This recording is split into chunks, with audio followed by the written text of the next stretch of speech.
Dr. Kavya is our cornea faculty from LV Prasad Eye Institute, Hyderabad branch, and she also takes a keen interest in microbial keratitis. And she'll be taking us through some uncommon infections and the approach towards them. Over to you, Kavya.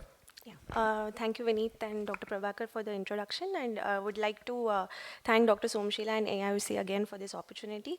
So now that we've gone through all the common cases that we see, I will quickly, over the next few minutes, take you through some uncommon cases of microbial keratitis that you might come across in your practice.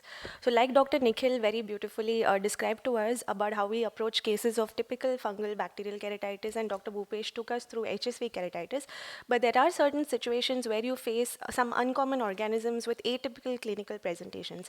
So one is always stuck with the dilemma as to how to proceed with these situations.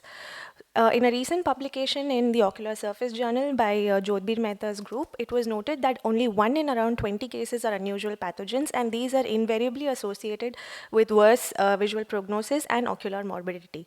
A main reason for this is because they occur in the context of previous traumatic injuries or surgeries.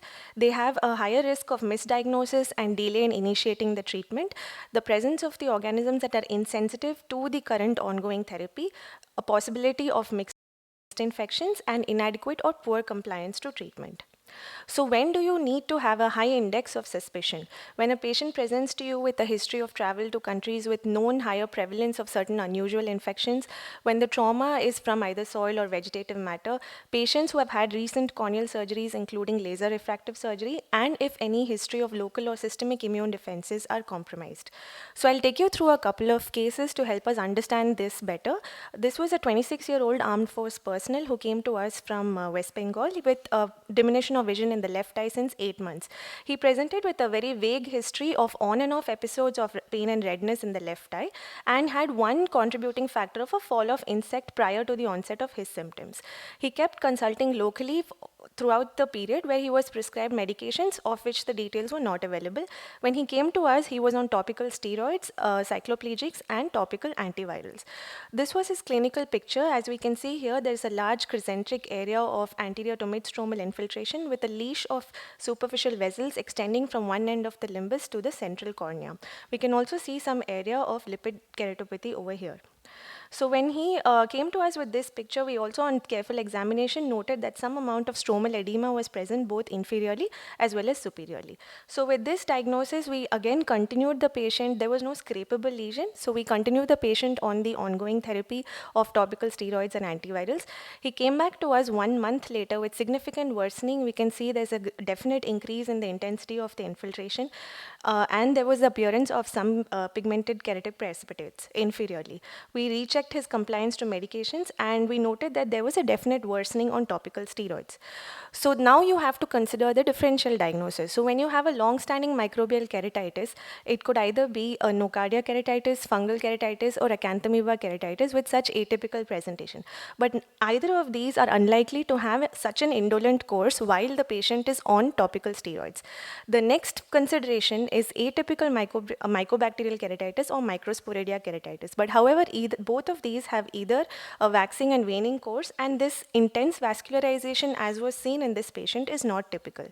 So in any such cases of doubt, always go ahead with a corneal scraping with the full armamentarium, smear, culture. IFA was sent for HSV antigen and PCR as well. Surprisingly, in this patient, we got this smear report of partially to gram-positive beaded, partially stained or unstained bacilli in the gram stain. So as we can see here, these are not very easily identifiable. You need a more experienced microbiologist to take you through this, and it's very easy to be missed. This can be confirmed again with a 20% acid-fast staining or the modified Zeal-Nielsen staining. So here we can see clearly slender, long beaded, non-branching acid-fast bacilli suggestive of mycobacteria.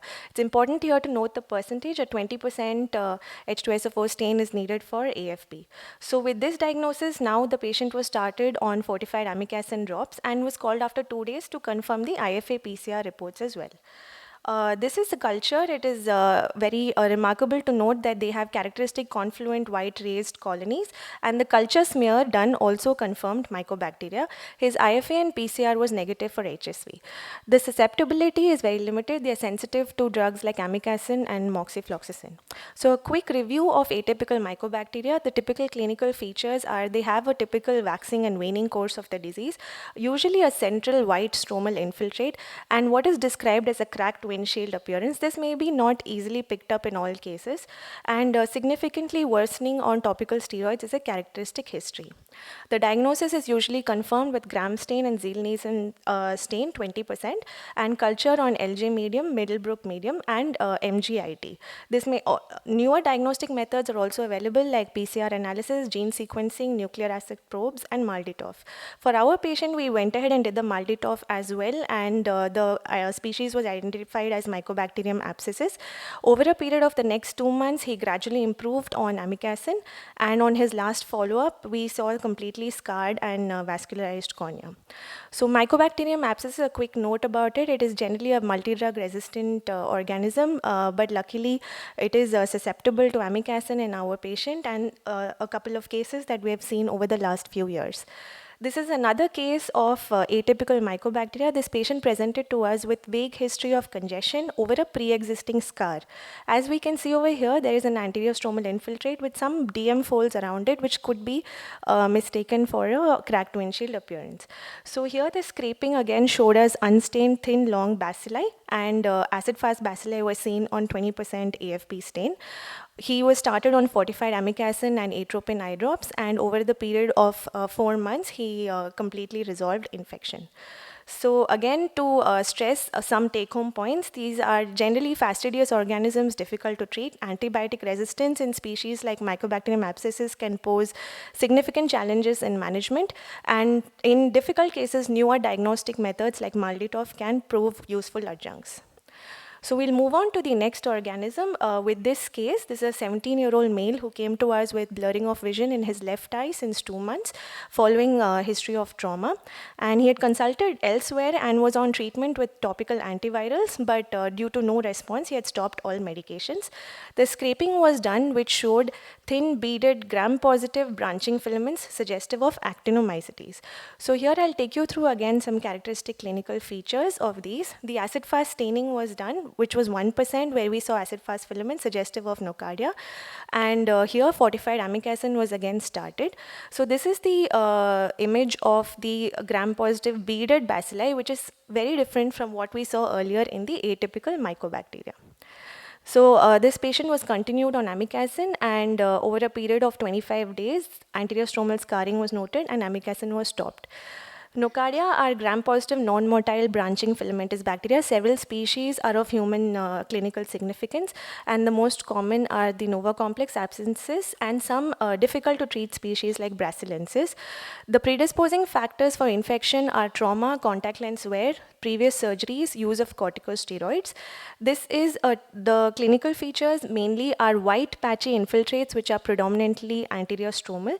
They are surrounding yellow discrete pin-headed sized lesions which will be surrounding the main infiltrate, and which is typically described as a wreath pattern. So these, if you see a patient presenting with this, an immediate clinical suspicion of nocardia must be taken in consideration, and also request your microbiologist to do an acid-fast staining to confirm the diagnosis.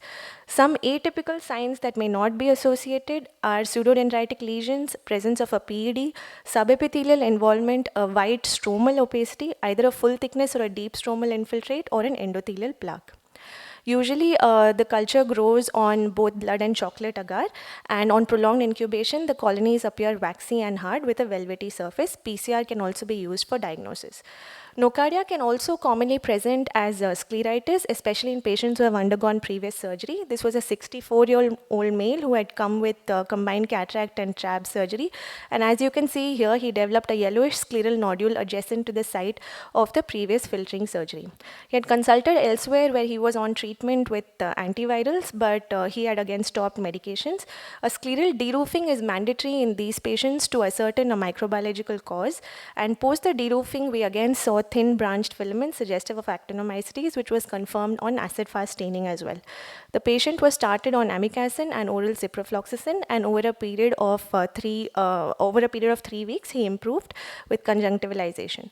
So nocardia scleritis is usually rare and occurs primarily because of extension of corneal infection from the limbus. The predisposing factors are any infected cataract surgeries, exposed scleral buckle, and trauma. And they also have areas of necrosis, thinning, and discharge. Generally, nocardia responds very well to treatment with amikacin and a combination of trimethoprim sulfamethoxazole. Surgical management in cases of scleritis may be essential to a certain diagnosis.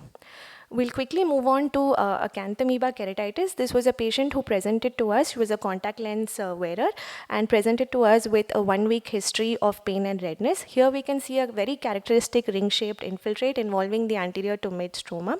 The scraping showed acanthamoeba cysts, and the patient was started on topical PHMB and chlorhexidine. Over a period of, the culture also grew acanthamoeba.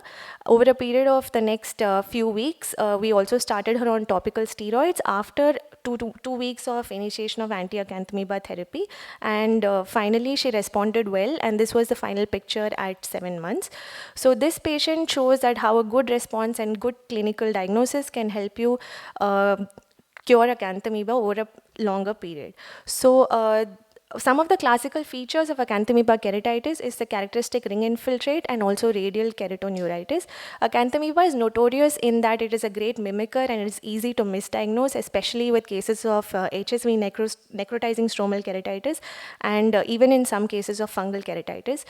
Always use steroids with a lot of caution. It is indicated only in patients who have very deep corneal vascularization, inflammatory complications of scleritis, limbitis, and severe out of proportion pain. The guidelines which should be followed are that it should be started only after completion of 2 weeks of biguanide therapy. Antiamoebic therapy should be maintained throughout.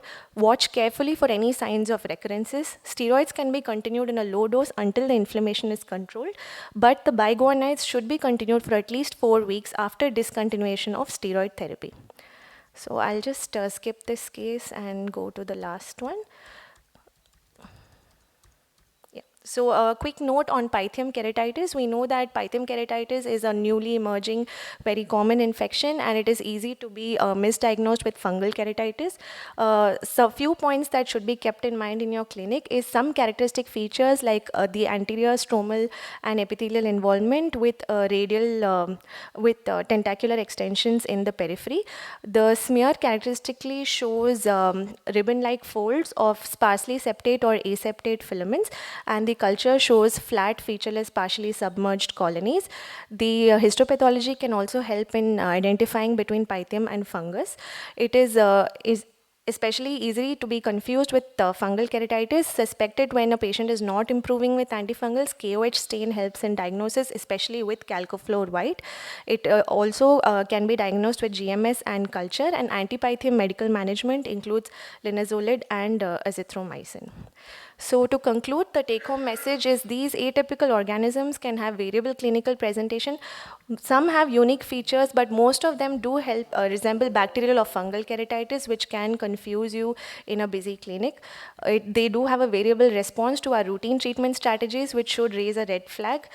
A high index of clinical suspicion is mandatory to make a correct diagnosis and to work in conjunction with your microbiologist to suspect that particular organism.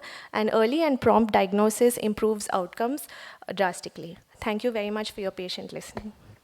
Great collection of cases, Kavya, and very well documented cases. Wonderful.